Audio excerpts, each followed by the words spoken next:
ಇಷ್ಟವಿಲ್ಲದ ಮದುವೆ ಭಾಗ 6.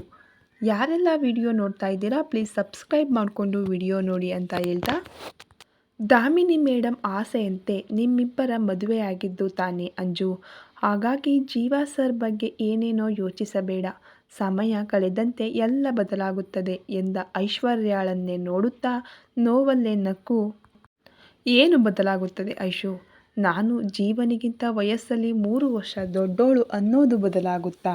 ಅಥವಾ ಅವನು ಮೊದಲಿನಂತೆ ಪ್ರತಿ ಬಾರಿ ನನ್ನನ್ನು ವಿಚಿತ್ರವಾಗಿ ಆಂಟಿ ಅಂತ ಕರೆಯೋದು ಬದಲಾಗುತ್ತಾ ಅಂತ ಹೇಳಿ ಕಣ್ತುಂಬಿ ಕೇಳಿದವಳ ಮಾತಿಗೆ ಐಶ್ವರ್ಯ ಮಾತಿದ್ದು ಮೌನ ತಾಳಿದ್ದಳು.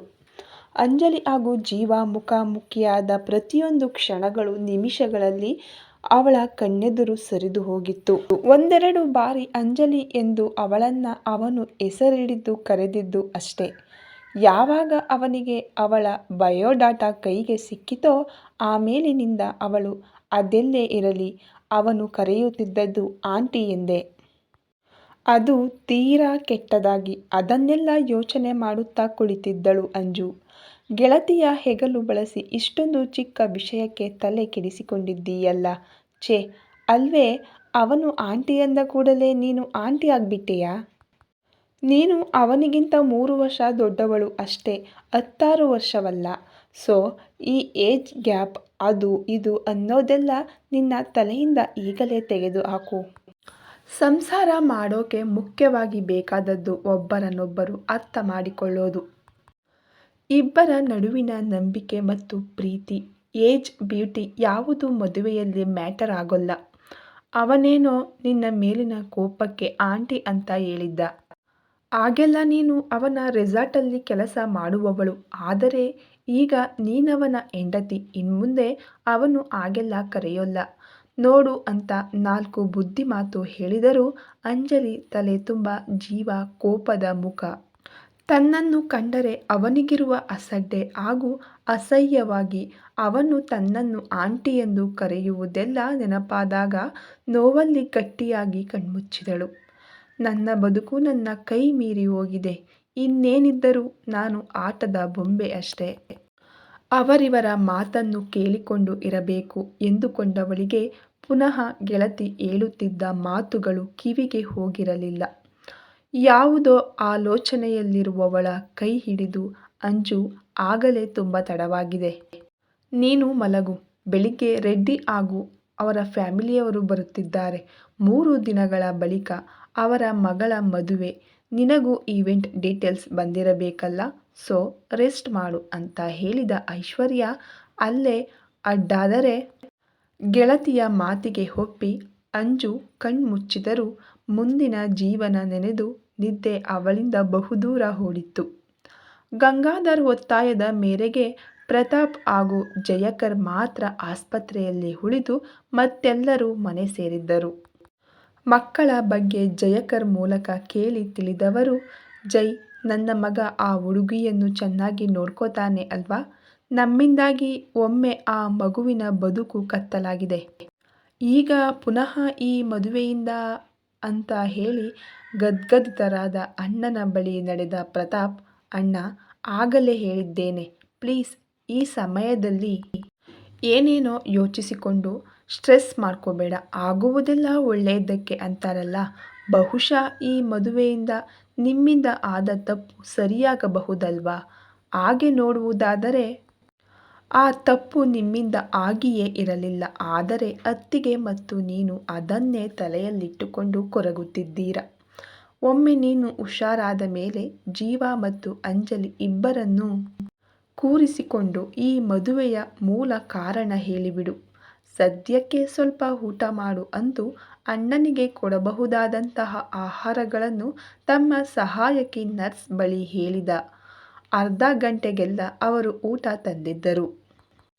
ಒಂದೆರಡು ತುತ್ತು ತಿಂದು ಬೇಡವೆಂದಾಗ ಪ್ರತಾಪ್ ಹಾಗೂ ಜಯಕರ್ ಬಲವಂತ ಮಾಡಿದ ಮೇಲೆ ತಂದಿಟ್ಟ ಎಲ್ಲ ಊಟ ಮುಗಿಸಿದರು.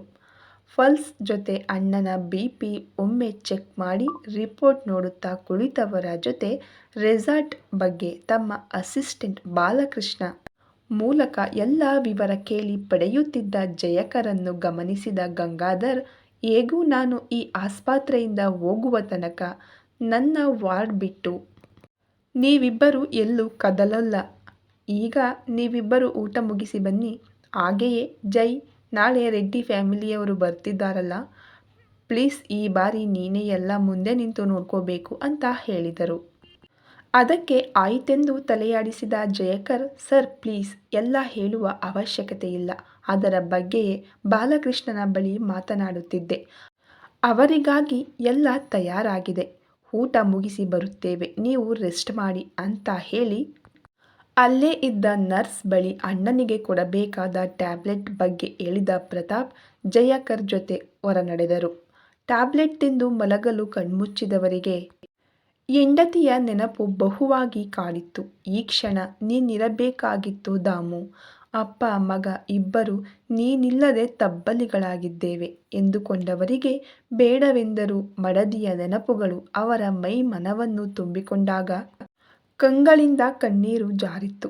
ಗಿರಿಧಾಮ ರೆಸಾರ್ಟ್ ಪ್ರಕೃತಿಯ ಮಡಿಲಲ್ಲಿ 15 ಎಕರೆಗಳಷ್ಟು ಆವರಿಸಿಕೊಂಡು family, friends, vacation, business, birthday party, ಶ್ರೀಮಂತ ಮನೆತನಗಳ ಮದುವೆ, ಎಂಗೇಜ್ಮೆಂಟಿಗೆ ಹೆಸರುವಾಸಿಯಾದ ಕಾರಣ ವರ್ಷದ ಎಲ್ಲ ದಿನಗಳಲ್ಲೂ ಬ್ಯುಸಿಯಾಗಿರುತ್ತಿತ್ತು. ಗಿರಿಧಾಮ ರೆಸಾರ್ಟ್ ಎನ್ನುವ ದೊಡ್ಡ ಕಮಾನು, ಅದರ ಸುತ್ತಲೂ ಹಬ್ಬಿರುವ ಹಸಿರು ಬಳ್ಳಿಗಳು, ಗೇಟ್ ಒಳಗೋಗಿ 100 ಮೀಟರ್ ಸಾಗುವ ದಾರಿಯ ಇಕ್ಕೆಲಗಳಲ್ಲಿ ತರತರವಾದ ಹೂವಿನ ಗಿಡಗಳು. ಒಮ್ಮೆ ಅವುಗಳತ್ತ ಕಣ್ಣು ಹಾಯಿಸದೆ ಯಾರೂ ಸಾಗಲಾರರು. ಅಷ್ಟೊಂದು ವಿಧವಿಧವಾದ ಹೂಗಳಿದ್ದವು ಅಲ್ಲಿ. ಅದನ್ನೆಲ್ಲ ದಾಟಿ ಬಂದರೆ ಸಿಗುವುದು ರೆಸಾರ್ಟ್ ಆಫೀಸ್. 2 ಎಕರೆಯಷ್ಟು ಪ್ರದೇಶದಲ್ಲಿ ರೆಸಾರ್ಟ್ ಆಡಳಿತ ಕಚೇರಿ ಜೊತೆ ಹೌಸ್ ಕೀಪಿಂಗ್, ಆಹಾರ ಹಾಗೂ ಉಳಿದ ವಿಭಾಗಗಳು ಆವರಿಸಿಕೊಂಡಿದ್ದವು. ಅಲ್ಲಿರುವ ನೂರಾರು ಕೆಲಸಗಾರರ ದಿನಚರಿ ಅಲ್ಲಿಂದಲೇ ಶುರುವಾಗುತ್ತಿತ್ತು. ಇನ್ನು ಆಫೀಸ್ ದಾಟಿ ಮುಂದೆ ಸಾಗಿದರೆ ಗೆಸ್ಟ್ಗಳಿಗೆ ತಂಗಲು 50 ರಾಯಲ್ ವಿಲ್ಲಾ ಒಂದು ಕಡೆ ಇದ್ದರೆ, ಇನ್ನೊಂದು ಕಡೆ ಪ್ರಕೃತಿಯ ನಡುವೆ ಮದುವೆಗೆ ಬೇಕಾದ ಮಂಟಪ ಹಾಗೂ ಅದರ ಅಕ್ಕಪಕ್ಕದಲ್ಲಿ ಅವರವರ ಮನೆಯವರಿಗೆ ತಂಗಲು ಸುಸಜ್ಜಿತ ರೂಮುಗಳ ವ್ಯವಸ್ಥೆ ಬೇರೆಯದಾಗೇ ಇತ್ತು. ಹಾಗೆಯೇ ಬಂದಿರುವ ಪ್ರತಿಯೊಬ್ಬ ಗೆಸ್ಟನ್ನು ಆಫೀಸ್ ಲಾಬಿಯಿಂದ ಅವರವರ ವಿಲ್ಲಾ ಕಡೆ ಕರೆದೊಯ್ಯಲು 16 ಎಲೆಕ್ಟ್ರಿಕಲ್ ರೆಸಾರ್ಟ್ ಕಾರುಗಳಿದ್ದವು. ಉಳಿದಂತೆ party hall, gaming point, water games, 16 swimming ಪೂಲ್ಸ್ಗಳು ಅಲ್ಲಿದ್ದವು. ಪ್ರತಿಯೊಂದು ವಿಲ್ಲಾದಲ್ಲಿ ಸುಸಜ್ಜಿತವಾದ ದೊಡ್ಡ ರೂಮ್, ಅದರಲ್ಲಿ ಕಿಂಗ್ ಸೈಜ್ ಬೆಡ್ ಜೊತೆ ಇಬ್ಬರು ಕೂರುವ ಸೋಫಾ, ನಡುವೆ ಬಾತ್ರೂಮ್ ಹಾಗೂ ಚಿಕ್ಕದಾದ ಸೀಟೌಟಲ್ಲಿ ಕೂರಲು 4 ಮರದ ಕುರ್ಚಿಗಳಿದ್ದರೆ, ಎದುರುಗಡೆ ಹಸಿರು ಹಾಸಿನ ನಡುವೆ ತಹೇವಾರಿ ಬಣ್ಣದ ಕಾಗದ ಹೂವಿನ ಗಿಡಗಳ ಜೊತೆ ಚಿಕ್ಕದಾದ ಫಾರ್ಮ್ ಗಿಡಗಳು ಕೂಡ ಇದ್ದವು. ಇನ್ನು ಊಟದ ವಿಷಯಕ್ಕೆ ಬಂದರೆ, ನಮ್ಮತನವನ್ನು ಬಿಟ್ಟು ಕೊಡಬಾರದೆಂದು ದಾಮಿನಿಯವರು ಖುದ್ದಾಗಿ ಊಟದ ಮೆನು ತಯಾರಿಸಿದ್ದರು. ಅದರಂತೆ ವೆಜ್ ಹಾಗೂ ನಾನ್ ವೆಜ್ ಎರಡರಲ್ಲೂ ನಮ್ಮ ರಾಜ್ಯದ ಫೇಮಸ್ ಡಿಶ್ ಎಲ್ಲ ಸೇರಿ 30ಕ್ಕಿಂತಲೂ ಜಾಸ್ತಿ ಬಗೆಯ ಬಫೆ ಸಿಸ್ಟಮ್ ಅಲ್ಲಿತ್ತು. ಇದನ್ನು ಬಿಟ್ಟು ಗೆಸ್ಟ್ ಅವರಿಷ್ಟದ ಆಹಾರವನ್ನು ಕೂಡ ಆರ್ಡರ್ ಮಾಡಿದರೆ ಅರ್ಧ ಗಂಟೆಯಲ್ಲಿ ಅದನ್ನು ತಯಾರಿಸಿ ಕೊಡುತ್ತಿದ್ದರು.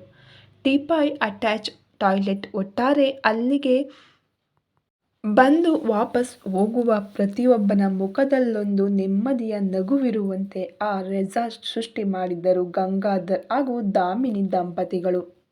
ಇನ್ನು ಅಲ್ಲಿ ಕೆಲಸ ಮಾಡುವ ನೌಕರರಿಗೆ ಅವರ ಶಿಫ್ಟಿಗೆ ತಕ್ಕಂತೆ ಹೋಗಿ ಬರಲು ಗಂಗಾಧರ್ ಬಸ್ ವ್ಯವಸ್ಥೆ ಮಾಡಿದ್ದರೆ, ಕೆಲವೊಂದು ವಿಭಾಗದ ಮುಖ್ಯಸ್ಥರಿಗೆ ರೆಸಾರ್ಟ್ ಒಳಗಡೆಯೇ ಉಳಿಯಲು ರೂಮಿನ ವ್ಯವಸ್ಥೆ ಇತ್ತು. ಅಲ್ಲಿರುವ ಪ್ರತಿಯೊಬ್ಬ ಕೆಲಸದವರನ್ನ ಗಂಗಾಧರ್ ಮತ್ತು ದಾಮಿನಿ ತಮ್ಮ ಮನೆಯವರಂತೆ ಆದರಿಸುತ್ತಿದ್ದರಿಂದ ಗಿರಿಧಾಮ ರೆಸಾರ್ಟ್ 20 ವರ್ಷಗಳನ್ನು ಪೂರೈಸಿದರೂ ಇದುವರೆಗೂ ಅದರ ಗೌರವಕ್ಕೆ ಯಾವುದೇ ರೀತಿಯ ತೊಂದರೆ ಬರದಂತೆ ಎಲ್ಲರೂ ನಿಷ್ಠೆಯಿಂದ ತಮ್ಮ ಕೆಲಸಗಳನ್ನು ಮಾಡುತ್ತಿದ್ದರು. ಗಂಗಾಧರ್ ಮಲಗಿರುವುದನ್ನು ನೋಡಿ ಪ್ರತಾಪ್ ಬಳಿ ಹೇಳಿ ಬೆಳಿಗ್ಗೆ ಬೇಗನೆ ರೆಸಾರ್ಟ್ ಕಡೆಗೆ ಬಂದ ಜಯಕರ್ಗಾಗಿ ಕಾಯುತ್ತಿದ್ದ ಬಾಲಕೃಷ್ಣ ಅವರನ್ನು ಸೇರಿಕೊಂಡನು. 10 ಗಂಟೆಯ ಮೇಲೆ ರೆಡ್ಡಿ ಫ್ಯಾಮಿಲಿಯನ್ನು ಏರ್ಪೋರ್ಟಿನಿಂದ ಪಿಕ್ ಮಾಡಲು ಗಾಡಿಯ ವ್ಯವಸ್ಥೆ ಮಾಡುವಂತೆ ಅವನಲ್ಲಿ ಹೇಳಿ ತನ್ನ ಆಫೀಸಿನತ್ತ ಹೊರಟವರು ತಿರುಗಿ ಅಂಜಲಿ ಹೇಗಿದ್ದಾಳೆ ಬಾಲಾ? She's okay. ವರ್ಷಗಳಿಂದ ಅವರ ಸ್ನೇಹವನ್ನು ಕಣ್ಣಾರೆ ನೋಡಿದ್ದರು. ಅಲ್ಲದೆ ಬಾಲಕೃಷ್ಣ ಅವರ ಅಸಿಸ್ಟೆಂಟ್ ಆಗಿ 5 ವರ್ಷಗಳೇ ಆಗಿವೆ. ಹಾಗಾಗಿ ಅವರಿಬ್ಬರ ನಡುವೆಯೂ ಒಂದು ಆತ್ಮೀಯತೆ ಇತ್ತು. ಹಾಂ, ಸ್ವಲ್ಪ ಅಪ್ಸೆಟ್ ಆಗಿದ್ಲು. ಆದರೆ ಅವಳ ಬಗ್ಗೆ ನಿಮಗೂ ಗೊತ್ತು. ಕರ್ತವ್ಯ ಎಂದು ಬಂದರೆ ಯಾವುದೇ ವಿಷಯವನ್ನು ಅವಳು ತಲೆಗೆ ತೆಗೆದುಕೊಳ್ಳುವುದಿಲ್ಲ. ಆಗಲೇ ಕಿಚನ್ನಲ್ಲಿ ಅವಳನ್ನು ನೋಡಿದ ಹಾಗಾಯಿತು. ಅಂದು ಗೆಳತಿಯ ಬಗ್ಗೆ ಹೆಮ್ಮೆಯಿಂದ ಹೇಳಿದಾಗ ಜಯಕರ್ ನಸುನಕ್ಕು ಅಲ್ಲಿಂದ ನಡೆದರು. ತಕ್ಷಣ ರೆಡ್ಡಿ ಫ್ಯಾಮಿಲಿ ಜೊತೆ ಕಾರ್ ಡ್ರೈವರ್ಗೂ ಅವರ ಡೀಟೇಲ್ಸ್ ಕಳುಹಿಸಿದ ಬಾಲಕೃಷ್ಣ ಅಂಜಲಿಯ ನೆನಪಾದಾಗ ಅವಳಿದ್ದಲ್ಲಿಗೆ ಹೋದನು. ಕೈಯಲ್ಲಿರುವ ಫುಡ್ ಮೆನು ನೋಡುತ್ತಾ ಅಲ್ಲೇ ಇದ್ದ ತನ್ನ ಇಬ್ಬರು ಅಸಿಸ್ಟೆಂಟ್ ಸೌರಭ್ ಹಾಗೂ ಆಯೇಷಾ ಬಳಿ ಎಲ್ಲ ಡೀಟೇಲ್ಸ್ ಹೇಳುತ್ತಾ, ಇದಿಷ್ಟು ಮಧ್ಯಾಹ್ನಕ್ಕೆ ತಯಾರು ಮಾಡಿ. ಸಂಜೆಯ ಫುಡ್ ಮೆನು ರೆಡ್ಡಿ ಫ್ಯಾಮಿಲಿ ಬಂದ ಮೇಲೆ ಅವರಲ್ಲಿ ಕೇಳೋಣ. ಹಾಗೆ ಉಳಿದ ವಿಲ್ಲಾದಲ್ಲಿರುವ ಗೆಸ್ಟ್ ಬಳಿ ಅವರಿಷ್ಟದ ಫುಡ್ ಬೇಕಾದರೆ ಅರ್ಧ ಗಂಟೆಯ ಮೊದಲು ಆರ್ಡರ್ ಮಾಡಲು ಹೇಳಿ. ಇಲ್ಲದಿದ್ದರೆ ವಿನಾಕಾರಣ ರೂಮ್ ಸರ್ವಿಸ್ ಮಾಡುವವರಿಗೆ ಅವರಿಂದ 4 ಮಾತು ಕೇಳಬೇಕಾಗುತ್ತದೆ. ಬೆಳಗಿನ ತನ್ನ ಒಂದು ಕೆಲಸವನ್ನು ಮುಗಿಸಿ ಕಿಚನ್ ಒಳಗಡೆ ಹೋಗುತ್ತಿದ್ದವಳನ್ನು ಬಾಲಕೃಷ್ಣ ಕರೆದನು. ಏನು ಆಗಿಯೇ ಇಲ್ಲವೆನ್ನುವಂತೆ ನಗುತ್ತಾ ಅವನೆದುರು ಬಂದು ನಿಂತು, ಹಬ್ಬಾ, ನೀನಾದರೂ ಬಂದೆಯಲ್ಲ. ಅವಳು ಕುಂಭಕರ್ಣನ ಹಾಗೆ ನನ್ನ ರೂಮಲ್ಲೇ ಮಲಗಿದ್ದಾಳೆ. ಅದೆಷ್ಟು ಎಚ್ಚರಿಸಿದರೂ ಹೇಳಲಿಲ್ಲ. ಬಿಡು, ನಾವಿಬ್ಬರು ಬ್ರೇಕ್ಫಾಸ್ಟ್ ಮಾಡೋಣ. ಅವಳ ಒಂದಷ್ಟು ಫ್ಯಾನ್ಸ್ ಬೇಡವೆಂದರೂ ಅವಳು ಇದ್ದಲ್ಲಿಗೆ ಊಟ ತಿಂಡಿ ಎಲ್ಲ ಸಪ್ಲೈ ಮಾಡುತ್ತಾರೆ ಅಂತ ನಗುತ್ತಾ ಹೇಳಿದವಳನ್ನು ನೋಡಿದವನಿಗೆ, ನೆನ್ನೆ ಅಷ್ಟೆಲ್ಲ ಕಣ್ಣೀರು ಹಾಕಿದವಳು ಇವಳೇನಾ ಅಂತ ಅನ್ನಿಸಿ ತಕ್ಷಣ ಅವಳ ಕೈ ಹಿಡಿದು, ಅಂಜು, ಆರ್ ಯು ಓಕೆ? ನೆನ್ನೆ ಆಸ್ಪತ್ರೆಯಲ್ಲಿ ಅಂತ ಹೇಳುತ್ತಿದ್ದ ಅವನ ಮಾತನ್ನು ತಡೆದು, ಕೆಲಸದ ನಡುವೆ ನಾನು ನನ್ನ ಪರ್ಸನಲ್ ವಿಷಯ ತರೋದಿಲ್ಲ ಎನ್ನುವುದು ನಿನಗೂ ಗೊತ್ತು ತಾನೆ ಬಾಲಾ. Forget it. ಹೊಟ್ಟೆ ಬೇರೆ ತುಂಬ ಹಸೀತಿದೆ ಎನ್ನುತ್ತಾ ಅವರಿಗಿರುವ ಊಟದ ರೂಮಿನತ್ತ ಹೆಜ್ಜೆ ಹಾಕಿದಳು. ಈ ಕತೆ ಇನ್ನು ಮುಂದುವರಿಯುವುದು. ಯಾರೆಲ್ಲ ವಿಡಿಯೋ ನೋಡ್ತಾ ಇದ್ದೀರಾ, ಯಾರಿಗೆಲ್ಲ ಸ್ಟೋರಿ ಇಷ್ಟ ಆಗ್ತಾ ಇದೆ, ಪ್ಲೀಸ್ ಸಬ್ಸ್ಕ್ರೈಬ್ ಮಾಡಿಕೊಳ್ಳಿ. ಹಾಗೆ ಲೈಕ್ ಮಾಡಿ. ನಿಮ್ಮ ಅನಿಸಿಕೆಗಳನ್ನು ಕಮೆಂಟ್ ಮೂಲಕ ನಮಗೆ ತಿಳಿಸಿ. ಎಲ್ಲರಿಗೂ ಧನ್ಯವಾದಗಳು.